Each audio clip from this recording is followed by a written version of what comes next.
நல்ல பசிச்ச பிற சாப்பிட்டா தான் சாப்பாடோடைய அருமையே நம்மளுக்கு எப்படி இருக்குங்கிறது தெரியும். பசி எடுத்தாச்சுன்னா எதை வச்சாலும் கூட நம்ம சாப்பிட்றலாம்.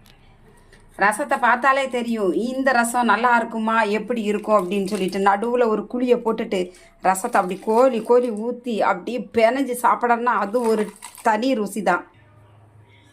அப்படி இந்த வறுத்து வச்சுருக்கிற அப்படி கறியில் எண்ணெயே இருக்காது பாருங்கள், அவ்வளோவா ஆயில் போட மாட்டேன். அப்படி அந்த தேங்காய் சில் பாருங்கள் எப்படி போட்டு வச்சுருக்கேன்னு பாருங்கள், வறுத்து அப்படி கொஞ்சம் பொரிச்சு அப்படி உள்ளே போட்டிருக்கேன்.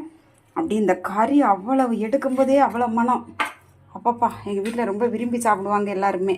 இதை வச்சுட்டேன் அப்படின்னா குயிக்காக காலி ஆயிரும்.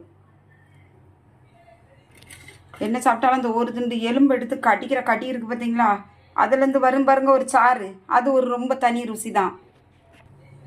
அப்படி இந்த கறி அப்படி துண்டாக எடுத்து வெறுஞ்சோரில் வச்சு இதை ஒரு சாப்பாடு ஒரு உண்டை சாப்பிட்டு அப்படியே இந்த ரசத்தை பிணைஞ்சி இது ஒரு உண்டை சாப்பிட்டு